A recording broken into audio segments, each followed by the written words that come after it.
इतिहास के पन्नों में न जाए तो अच्छा है। संभल में जो हुआ वो सब देख रहे हो, दिख रहा है और आपके माध्यम से चीजें पहुंच भी रही हैं और सरकार जैसा चाहती है वैसा आप पहुंचा भी रहे हो। उसी के बगल में जिला है बरेली, वहां डीएसपी का घर जला दिया गया, डीएसपी की सरकारी गाड़ी जला दी गई। कोई पकड़ा गया हो तो बता दो, किसी पे कार्रवाई हुई हो तो बता दो। उसी के बगल में जिला है शाहजहांपुर, कार्यक्रम के दौरान भगदड़ हुई, पत्थरबाजी हुई और पूरी पुलिस पीटी गई, दौड़ा दौड़ा करके पीटी गई। कोई पकड़ा गया? कैमरे में, सीसीटीवी में कोई जानकारी आई? बगल के जिले में चले जाएं, लखीमपुर में कई घटनाएं हुई हैं। सीतापुर में आपका ही पत्रकार, आपका ही साथी पत्रकार, सबसे प्रतिष्ठित अखबार, और वो ऐसा अखबार जो भारतीय जनता पार्टी का सबसे खासम खास मालिक हैं, वो मालिक अपने पत्रकार की जान नहीं बचा पा रहे, अपने पत्रकार का न्याय नहीं दिला पा रहे, और फिर लखनऊ जैसी जगह पर ये घटना हो जाना। और ये पहली घटना नहीं है। जब से भारतीय जनता पार्टी की सरकार उत्तर प्रदेश में बनी है, महिलाओं के साथ, बेटियों के साथ बड़े पैमाने पर दुष्कर्म, बलात्कार घटनाएं घट रही हैं। 3 साल की बच्ची है, 6 साल की बच्ची है, 14 साल की बच्ची है, और प्रयागराज में 20 से लेकर के पूरे उत्तर प्रदेश में, और आंकड़े बताते हैं सबसे ज्यादा सुरक्षित महिलाएं, बेटियां कहीं हैं तो भारतीय जनता पार्टी की सरकार में। सर, औरंगजेब वाला जो मुद्दा है उस पर आरएसएस की तरफ से कहा गया कि ये मुद्दा नहीं उठना चाहिए था। काफी अच्छी बात है, क्योंकि उठा करके अब वही लोग उठाते हैं, आग भी वही लोगों ने लगाई, और अब वो कहते हैं कि मुद्दा नहीं उठाना चाहिए। अखिलेश जी, पिछले कुछ समय में देखा गया है कि कुछ ऐसे मुद्दे उठाए गए हैं जिससे कि कम्युनिटीज के बीच में तनाव बढ़ा है। क्या रणनीति आप इसको? वो ये मुद्दे इसलिए उठाए जा रहे हैं कि अगर आप भी अगर कुछ सच दिखा दें और अगर नौकरी चली जाए तो नौकरी नहीं मिलेगी। कई चीजों पे पर्दा डालने के लिए जो घटनाएं हो रही हैं, जिस तरह का कारोबार हो रहा, आप बताइए इन्वेस्टमेंट की बहस कौन सुनेगा? इन्वेस्टमेंट सब चैनलों में हो जा रहा है।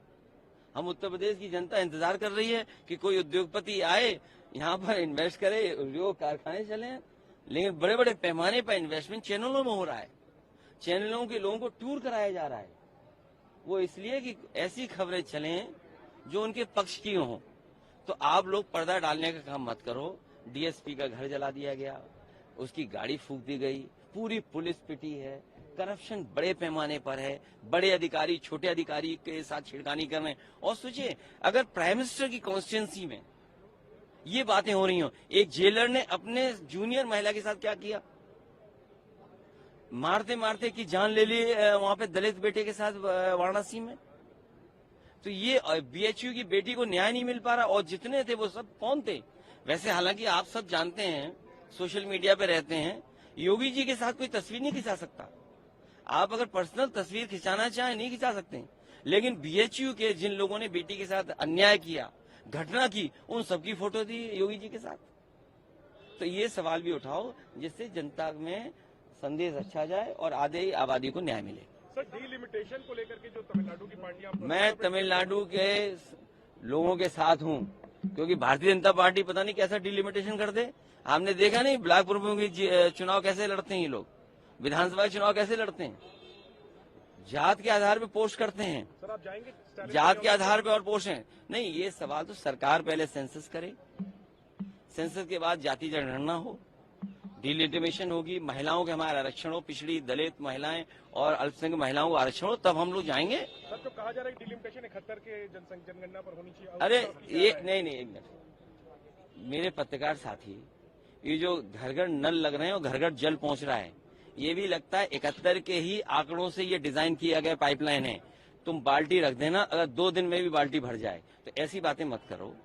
1971 का सेंसस से करोगे तो 91 की सेंसस आबादी की वजह से ही घर घर जल नल वाली योजना चलाई है। आप किसी भी सांसद से पता कर लो, किसी भी गांव में जाके पता कर लो, जब बाल्टी रख दोगे और आज रखोगे, कल लौट के आओगे तब भर मिलेगी। ये मांग स्टालिन साहब की है। सर, अखिलेश जी, ये 71 की बात अखिलेश, हम 1931 की बात करेंगे।